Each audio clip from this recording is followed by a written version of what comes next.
Have you ever had anyone tell you 10 things that are great about you? Maybe some of us. Some of us, maybe even more than 10 if you're lucky. How about someone telling you 10 things that they hate about you? And at the very end of all of that, reveal that they are so encapsulated by love for you that they're willing to overlook it all. I'm sorry. If you haven't experienced that, you haven't experienced a true romance. I'm sorry. You're living in a fantasy. You're living a lie. You should be ashamed of yourself. Because this movie is the epitome of a teen romance coming of age story in high school. It's got some emotional tension that's sort of actually relatable, but the setting itself is so overblown. It's hilarious. You have your completely unrealistic high school experience. They literally go to high school in this castle in Washington State. They have bands come and play. They had bands play on the roof of their castle like it's just a normal day. And then you have, of course, your actors and actresses in their late 20s playing high school characters. So you sort of have to overlook the overblown high school experience. But 10 Things I Hate About You, directed in 1999 by Gil Junger, starts off with the main character, Cameron James. Now, and I say main character lightly, because as the movie progresses, in my opinion, in watching it, you don't really know who the main character is by the middle of the movie, because it starts out with Cameron James and he's at this new high school, right? He catches the eyes of Bianca Stratford. It's love at first sight for him. He is awestruck by her. But there's this other guy named Joey who's also got eyes for Bianca, and Joey is a scumbag, which is just an on brand for that name. I mean, he's got money pouring out of his ears. He's got like cars and motorcycles. He drives his Corvette to school. I mean, guy is just a scumbag, really. But Bianca really is like attracted to that.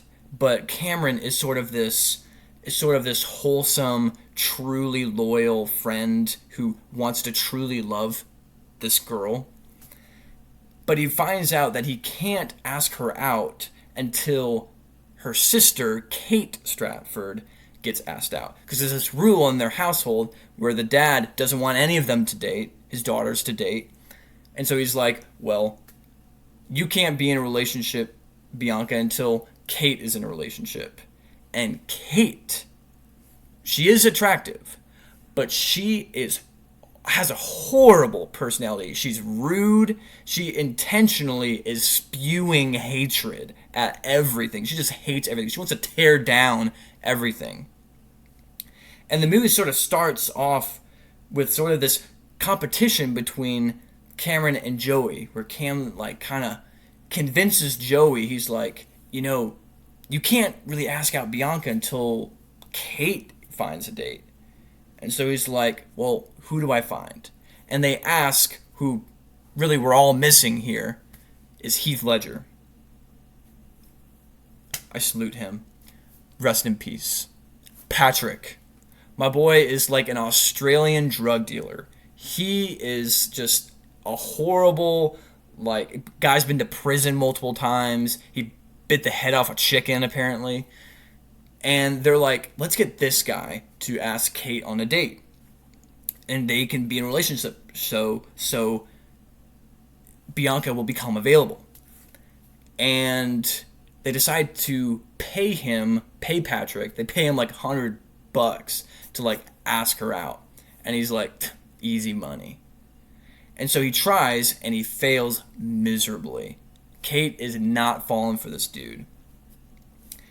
And there's sort of, as the movie progresses, there's sort of moments in the movie that are just beautifully done. And one of the best ones that is, to me, is the most relatable is they're at this party, right? It's this, just a free beer party. It's crazy sin, right?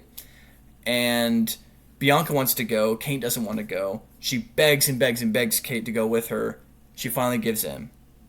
And they go to this house where there's this party, and it's so depraved and it's so overwhelming that Kate is just sort of, she's in this just confusion and tension. She's overwhelmed, and she gives in.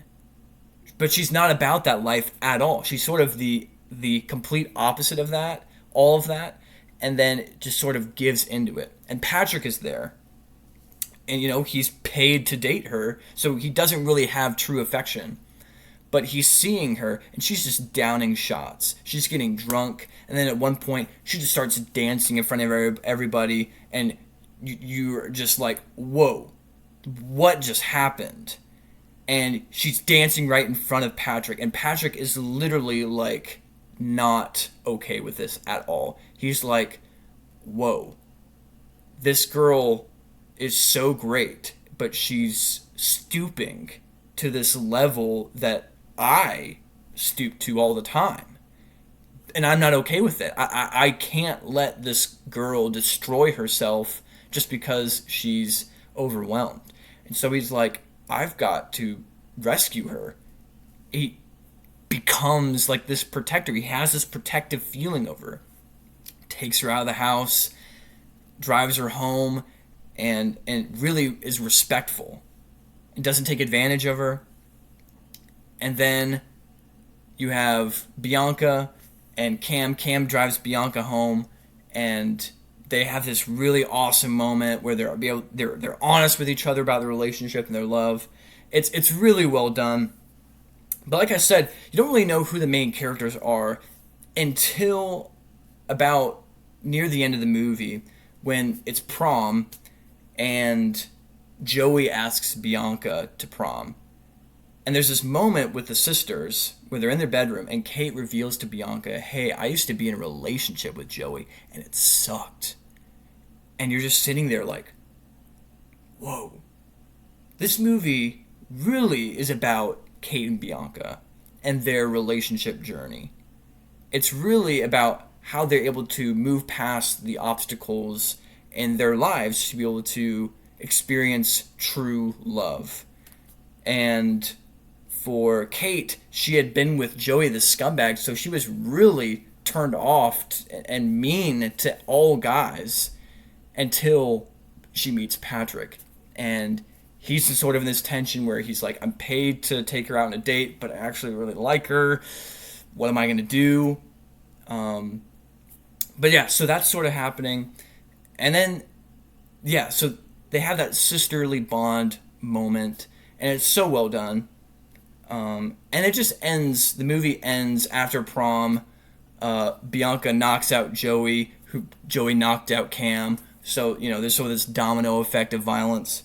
But at the very end of the movie, Kate finds out that Patrick was paid to take her on a date, and she just goes off of him in class. She's just like, I'm going to read this poem about all the things I hate about him. And she just burns through a bunch of points about how much she just hates the way he looks, hate the way he dresses, hate the way that he just is. But at the very end, she's like, we all know it. We all know the part. She hates him, not even a little bit. Not even at all. And you're just sitting there and you're like, wow. It's crazy. She cries. It's so well done. But anyway, all in all, 10 Things I Hate About You. I mean, it just has such a wholesome ending. The rewatchability on this movie is great. I could watch this movie again tonight if I wanted to, and I still would just have a great time. It's really well done. I'm going to give this a high rating. I'm going to give this movie an 8 out of 10 rating. That's the unbiased perspective. So thank you for watching.